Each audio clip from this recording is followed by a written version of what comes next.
Black delivery driver solves what 20 engineers failed. So smart, fix it now. Everyone was shocked. The industrial park on the edge of the city was home to some of the most powerful corporations in the country. Towering factories pumped smoke into the sky, and warehouses hummed with activity, each heartbeat of machinery feeding the endless demand of modern life. But on one suffocating summer afternoon, all of it came to a sudden halt. At the heart of the chaos was a machine, massive, metallic, and worth millions. It was designed to control the power grid inside the plant, regulating heat, pressure, and supply. 20 engineers had worked around the clock to bring it back online, but every attempt ended in the same frustrating silence. The machine refused to restart. Each passing hour cost the company hundreds of thousands of dollars. Truckloads of unfinished products sat idle. Workers stood around nervously, waiting for answers. Executives barked orders that went nowhere, and tensions rose so high it seemed the air itself vibrated with anger. The news spread quickly. 20 trained engineers, specialists flown in from across the country, had all failed. Their laptops flashed error codes, their blueprints were covered with frantic notes, and their confidence crumbled with each failed attempt. And then, almost absurdly, into this storm of corporate panic, walked a man no one expected, a delivery driver. He was just there to drop off boxes of replacement parts, simple components meant to be used by the real experts. He wore the standard uniform, faded polo shirt, work boots covered in dust, and a cap that shielded his eyes from the harsh sun. No one looked twice at him. To them, he was invisible, just another worker passing through the chaos. But this man carried something no one in that room had. A lifetime of quiet observation, resilience, and a way of thinking that couldn't be taught in any classroom. As he wheeled his dolly across the warehouse floor, he paused, listening to the symphony of broken clicks and hissing steam. His head tilted slightly, his brow furrowed, and something in the noise caught his attention. It wasn't random. It wasn't broken the way they thought. It was trying to say something. The engineers didn't notice him. To them, he was a nobody, a delivery guy running late. But what no one knew was that this driver had once lived a very different life, one filled with challenges and moments where survival depended on solving problems no one else dared to face. And now, standing in that factory where 20 trained minds had failed, his instincts told him the truth. The answer was right there, hidden in plain sight. But would anyone listen to him?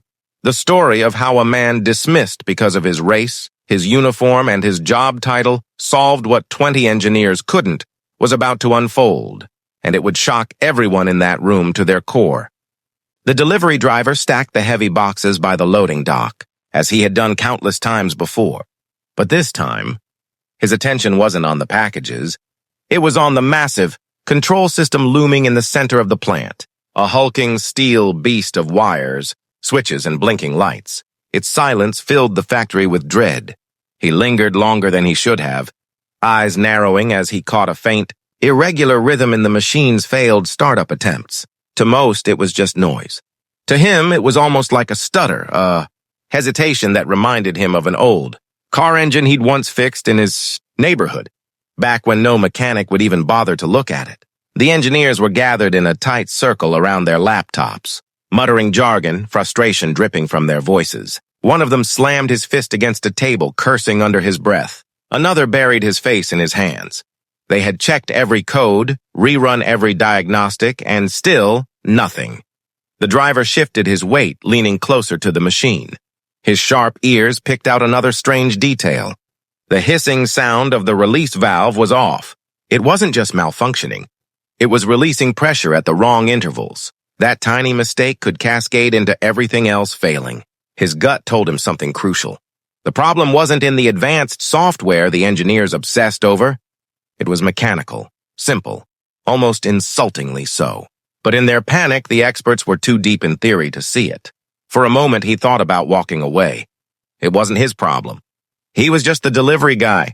People like him weren't supposed to interfere, weren't supposed to have opinions in rooms like this. His whole life, he had been told to stay in his lane.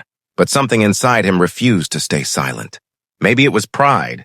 Maybe it was anger at being constantly underestimated. Or maybe it was the quiet knowledge that if he didn't step up now, no one else would. So he cleared his throat softly, almost testing whether his voice would even carry in the chaos. No one turned. No one noticed. He tried again, this time louder, asking a question about whether they had checked the alignment of the valve housing. The room fell silent for half a second, and then just as quickly erupted in laughter. One of the engineers waved him off, muttering something about how the delivery guy needed to worry about boxes, not billion-dollar machinery. A few chuckles followed, sharp and dismissive, slicing into him like knives. The driver felt the sting. His chest tightened, but his eyes stayed locked on the machine, because deep down he knew he was right. While the engineers drowned in their arrogance, he kept watching. Every hiss, every flicker of a warning light was feeding into the map in his head. Slowly, a complete picture formed, like a puzzle snapping into place. And then it struck him like lightning. The real failure wasn't the machine itself. A surge of adrenaline rushed through him. He was certain now. He had the answer. But the question loomed heavy in the air. How could a black delivery driver, dismissed as invisible, convince a room full of credentialed engineers and corporate executives to even listen to him? Because if they didn't, the plant, the jobs, and millions of dollars would be lost. And he knew. This was the moment his entire life had prepared him for. The laughter still echoed in the air, bouncing off the sterile metal walls of the plant. To the engineers, it was just another dismissive joke at the expense of someone they thought didn't belong. But to the delivery driver, it was more than that. It was the sound of every locked door, every opportunity denied, every moment in his life where people assumed he wasn't good enough. He stood there, fists tightening at his sides. For a second, he thought of walking out, swallowing the humiliation like he always had. It would have been easier, but as he turned his eyes back to the machine, that spark inside him refused to die. The hiss of the misaligned valve, the flickering error lights, the faint vibration. Running through the steel casing, they called out, to him like a secret only he could hear. He could almost see the invisible rhythm of the system, as though the machine itself was whispering its problem directly into his ear. He stepped forward again. This time his voice was steady, low but commanding. He didn't suggest, he stated. He told them flat out that their reset sequence was wrong, that the machine wasn't failing. It was protecting itself from catastrophic collapse. The room froze. One of the senior engineers sneered. His face twisted with contempt. He barked back, asking what kind of degree the delivery driver had. What made him think he could understand something 20 certified experts had failed to solve. The others smirked, some rolling their eyes, their pride too wounded to accept the possibility that an outsider could see what they couldn't. The driver didn't flinch. He explained what he saw step by step. The hiss, the pressure valve, the sequence. He spoke with a calm certainty that came not from textbooks, but from years of fixing, broken things with his own hands, from intuition sharpened by survival. Still the room resisted him. One executive snapped that there was no time for nonsense. Another said if they failed, they would bring in outside consultants, not him. And that's when the delivery driver felt it, that deep old fire in his chest. The fire of being underestimated, dismissed, mocked for both his skin and his supposed station in life. He raised his voice, not in anger, but in conviction. If you keep doing what you're doing, he said, his words sharp enough to slice through the tension, this machine will never start. And by the time you realize it, it'll be too late. His tone cut deeper than any degree or title. For the first time, some of the engineers wavered. They glanced at one another, doubt flickering in their eyes. They had tried everything. Could he really be right? But the senior engineer, red-faced with pride, snapped back that if the delivery driver thought he was so smart, he should prove it on the spot. The challenge hung in the air like a dare. The room shifted, all eyes locking on him. The delivery driver felt the weight of it, the risk, the ridicule, the danger of overstepping. If he failed, he wouldn't just be a man who tried.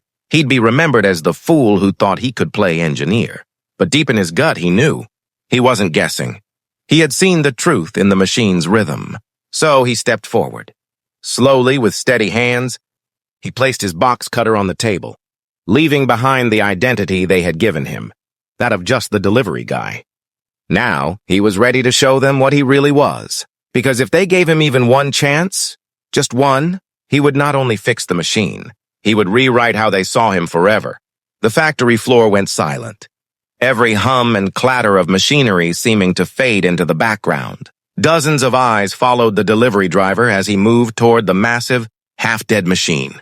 The towering hulk of steel loomed over him like a monster no one else could tame.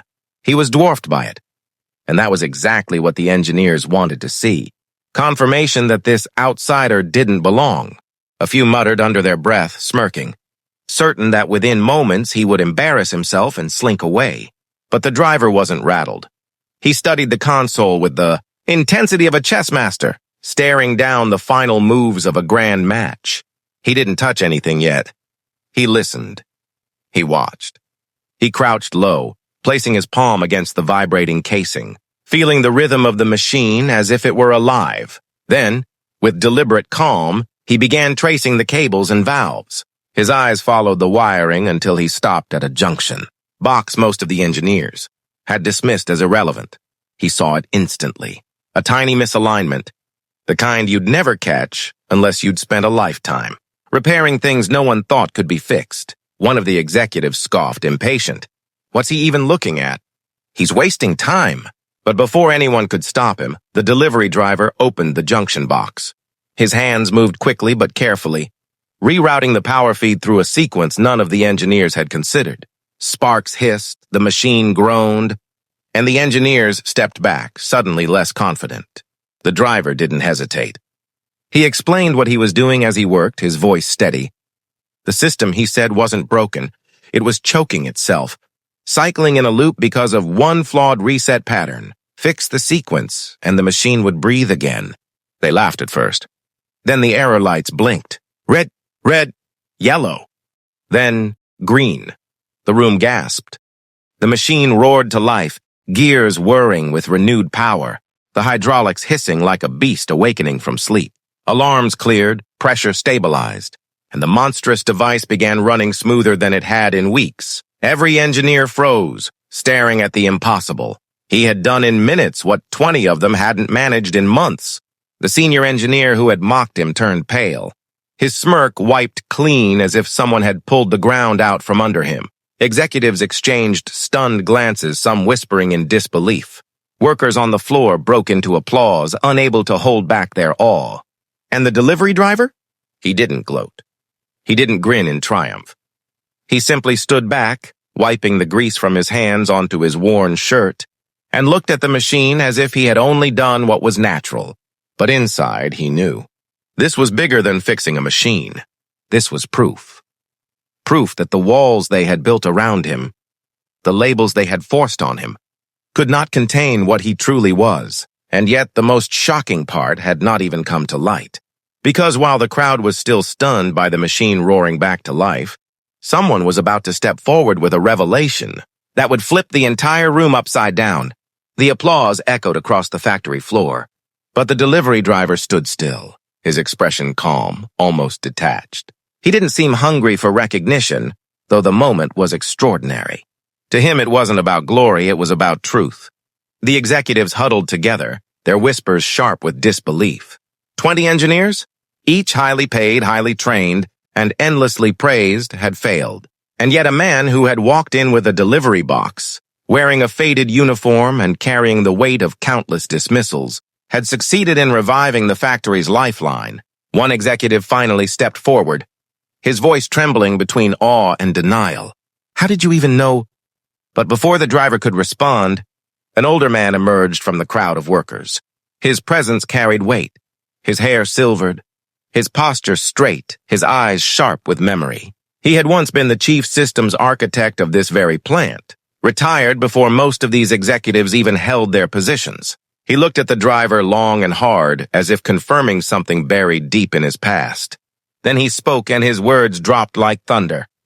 Because he designed this system. The room fell into stunned silence. The executives blinked, unsure they had heard correctly. The engineers stared in disbelief. Workers exchanged gasps. The retired architect walked closer, Years ago, before this company became what it is today, before greed replaced vision, he was part of the original design team. But they dismissed him. Not because he lacked brilliance, but because of who he was. The wrong skin, the wrong background. They erased his name from the credits and buried his contributions. And now, he gestured toward the machine, humming smoothly at full strength. The truth has forced its way back to the surface. The delivery driver didn't deny it. His silence was confirmation enough. Whispers rippled through the crowd. Executives shifted uncomfortably, their power suddenly fragile in the face of revelation. The same man they had mocked for being a mere driver had once been the mind behind the very technology their profits depended on. The irony was unbearable. One of the engineers, the loudest critic only minutes before, lowered his eyes in shame. Workers who had once overlooked him now cheered, their voices rising in a chorus of vindication. The machine wasn't the only thing restored that day, the truth. Two had been revived. The delivery driver finally spoke, his voice steady but heavy with meaning. He didn't demand apologies. He didn't gloat. He simply said, "Sometimes what's dismissed as weakness is the very foundation of strength. Sometimes those you overlook are the ones holding everything together." And then, without waiting for applause or questions, he walked toward the exit. His steps were unhurried, his back straight, his dignity unshakable. Behind him, the machine roared with life. The executives remained frozen in shame. The workers erupted into applause that shook the building. And in that moment, every single person in that room realized they had just witnessed something bigger than engineering. Reminder that truth cannot be buried, and brilliance cannot be silenced forever. The delivery driver left as quietly as he had arrived, but his legacy, his revelation, and his triumph over prejudice would echo far beyond those factory walls. Because on that day, the smartest man in the room wasn't the one with the highest title. It was the man they never even bothered to see.